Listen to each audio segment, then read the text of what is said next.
बोले आनंद कंद भगवान की जय।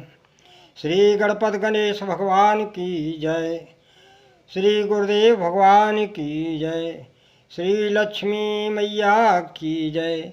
श्री धन्वंतर भगवान की जय। जिस समय भगवान प्रयागराज से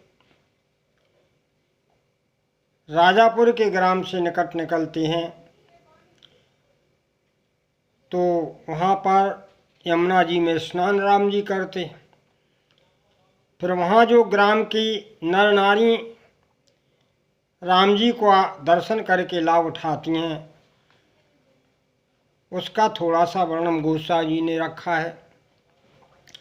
विदा किए बटु विनय कर फिरे पाए मन काम उतर नहाए जमुन जल जो शरीर सम श्याम।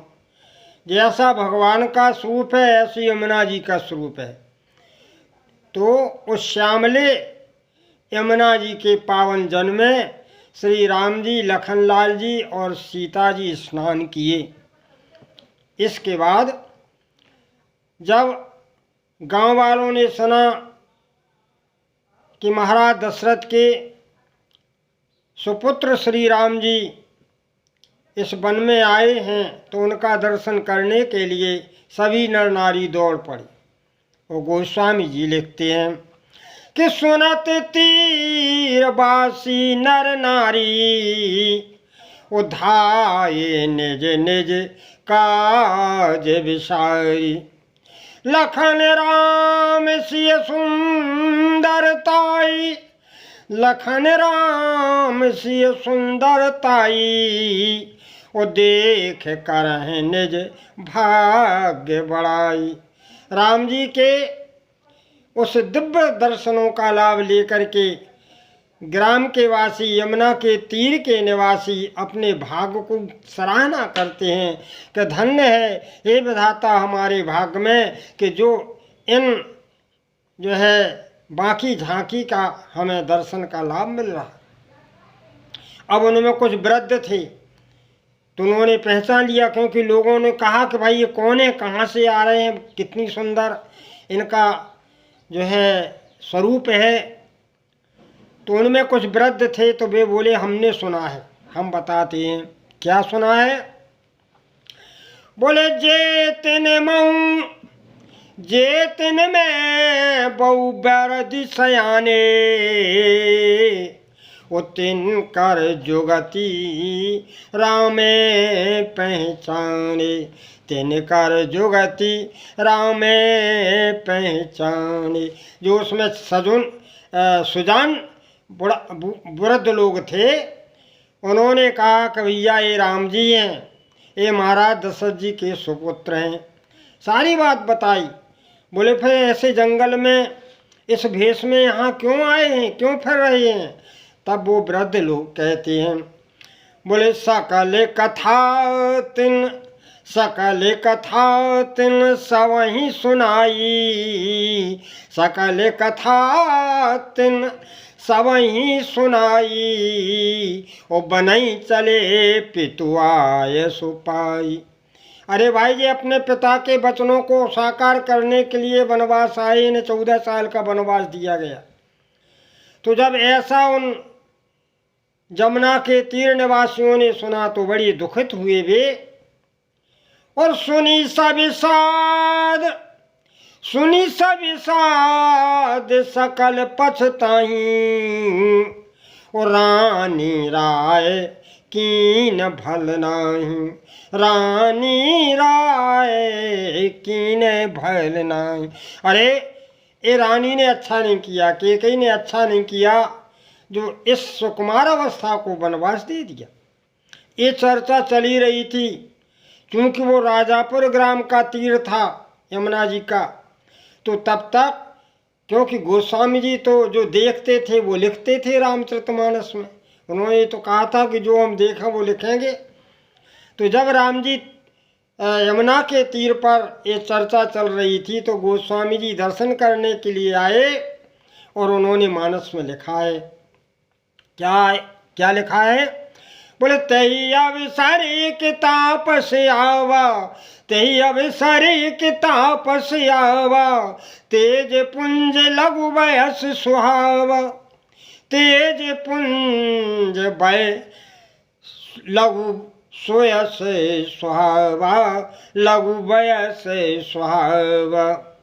कभी आवे कभी अलखित गति, कभी अलखित गति भेष विरागी, ओ मन क्रम वचन राम अनुरागी, मन क्रम वचन राम अनुरागी।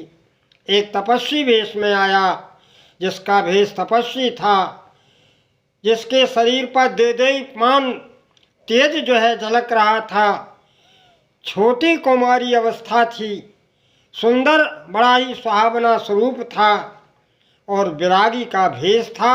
वैरागी भेष में ऐसा जो है स्वरूप लेकर के श्री गोस्वामी तुलसीदास जी थे, वो राम जी के श्री चरणों में आके साष्टांग दंडवत प्रणाम करते हैं। गोस्वामी जी लिखते हैं, उन्होंने स्वयं लिखा अपना, लेकिन अपना नाम नहीं रखा। हाँ, अपना नाम तो गोपनीय कर दिया, लेकिन वस्तुतः वो स्वयं थे। क्या लिखते हैं? सजल नयन तन पुलकी, सजल नयन तन पुलकी, निज इष्ट देव पहचान, ऊपर उदंड जिम धरनी तल, दशा न जाए बखान, पर उदंड जिम धरनी तल, दशा न जाए बखान। नेत्रों में अश्रु थे। अपने राम जी को पहचान करके श्री चरणों में साष्टांग डंडे की भांति श्री तुलसीदास जी गिर पड़ते हैं। उस समय की दशा का वर्णन कौन कहे, कैसे कहे? स्वयं लिखते हैं वे कि हम कैसे कहें अपनी दशा का वर्णन। और इसके बाद फिर क्या किया? बड़ी बहोरी लखन, बहोरी लखन पायन सोई लागा, उलीन उठाए उमगे अनुराग। लखनलाल जी के श्री चरणों में जो है दंडवत पड़े। लखनलाल जी ने तुरंत ही आनंद के साथ श्री तुलसीदास जी को उठा लिया। इसके बाद में माता सीता के चरणों की धूल को अपने सर पर धारण किया। पुण्य सिय चरणे धूर धर सीसा, पुण्य चरित पुण्य धरि चरणे, पुण्य धरि चरणे धूर धर सीसा। ओ जननी जनस, जननी जनसी सुदीन असीसा। जननी श्री जानकी जी ने दीन असीसा अपना पुत्र समझ के उसको बहुत सा आशीर्वाद दिया। ऐसा श्री गोस्वामी जी ने दर्शन किया श्री राम जी का। और इसके बाद जो साथ में निषाद था उनको भी गोस्वामी जी प्रणाम करते हैं। बोले कीन निषाद, कीन निषाद दंडवत ते ही, ओ मिलेऊ मुदित लख राम सनेही, मिलेऊ मुदित लख राम सनेही।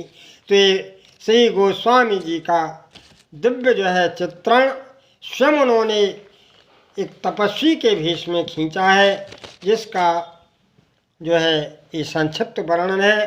अब हम आज गोस्वामी तुलसीदास जी के कैसे तेजपुंज तापस बने, इसके एक कविता के रूप में भाव दर्शित करना चाहते। देखिए, लिखा गया है, किसी कवि ने लिखा है कि पत्नी ने तन तपायो, पायो पति पर नाम, पत्नी ने तन तपायो, पायो पति पर नाम। आयो राम बोला, आयो राम बोला, द्वार साँझ पर खोला, सुन देख ग्रह डोला भयो दुखी नारी बिन, सुन देख ग्रह डोला भयो दुखी नार बिन। चली पवन सुहाई, घन घटा घेरे आई, युग समय दुखदाई बीते घड़ी पल छिन, बीते घड़ी पल छिन। तो बिन विराग तज धाम काम वै, कुकर जो धर धायो पायो पति परनाम। जब पत्नी भाई को लेकर के मायके चली गई, एक गांव से लौट करके आए, जो है धाम में कोई नहीं था, पत्नी नहीं थी। तो शून्य घर देख करके ये उसी समय पत्नी के पास चल दिए। तो बिन विराग तज धाम काम वै, कुकर जो धर धायो पायो पति परनाम। अब कैसे पहुँचे? यमुना जी तो अथाह जा रही थी, भादों का महीना था, बिजली चमक रही थी, घनघोर बादल बरस रहे थे, लेकिन भगवान की कृपा थी, क्योंकि जय पर जय कर सत्य स्नेहु, जय कर जय पर सत्य स्नेहु, सोते मिले न कछु संदेहु, सोते मिले न कछु संदेहु। अब क्या हुआ? रात अंधेयारी जाए पहुँचे ससुरारी, रात अंधेयारी जाए पहुँचे ससुरारी, जाग बोली प्रिया प्यारी तुम्हें पार कियो कौन, जाग बोली प्रिया प्यारी तुम्हें पार कियो कौन। तो क्या कहते हैं? मरो मानव पकड़े आयो सरिता के तट, मरो मानव पकड़े आयो सरिता के तट, रज्जो विषधर चढ़ आयो तेरे भोन।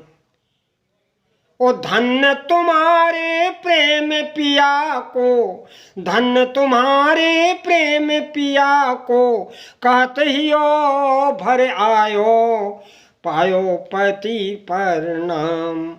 पत्नी ने तन तपायो पायो पति परनाम, पायो पति परनाम। कहने लगे मुर्दा पकड़ करके यमुना के तीर आ गया, यहाँ तुमने रस्सी डाल दी थी, हमने देखा कि वो तो सर्प है बिजली की चकाचौंध में, तो उसको पकड़ के तेरे महलों में आ गए। अब तो रत्नावली के नेत्रों में आंसू आ गए, बोले धन्य है तुम्हारे प्रेम को। अब वो हाथ जोड़ करके कहती है कि हे स्वामी हमारी एक शिक्षा सुनो। क्या? बोले सही तुलसी ने पीर दियो मानव शरीर, सही तुलसी ने पीर दियो मानव शरीर, दुज दे धरी धीर, दुज दे धरी धीर, जन्म जमुना के तीर, जन्म जमुना के तीर। लखो कंचन सीखे नारी अवगुण की गे, मलमास भरी दे देखो चाम मेरो चीर, मलमास भरी दे देखो चाम मेरो चीर। अरे मलिन देह से ने लगो त्यों, मलिन देह से ने लगो त्यों, हरि से क्यों न लगायो पायो पति परनाम। पत्नी ने तन तपायो पायो पति परनाम। वो कहने लगी हे स्वामी तुलसी ने 9 माह अपने घर में धारण किया, तुम्हें मानव जन्म दिया, ब्राह्मण के यहाँ जन्म हुआ, यमुना के तीर पर जन्म हुआ, फिर इस मासवरी देह में तुम्हें इतनी ममता। अगर ऐसा भगवान श्री राघव में लगा लेते तो संसार के बीड़ा से पार हो जाते मेरे स्वामी। ऐसा जब कहा तो आग तो धधक ही रही थी बैराग की, वो तो विषयों की थोड़ी सी राख चढ़ गई थी, लेकिन पत्नी के बैराग रूपी वचनों की तेज हवा से वो विषयों की राख हक गई और बैराग की अग्नि धधकने लगी। तुरंत ही गोस्वामी जी के हृदय में ज्ञान हो गया, तुरंत ही ज्ञान हुआ।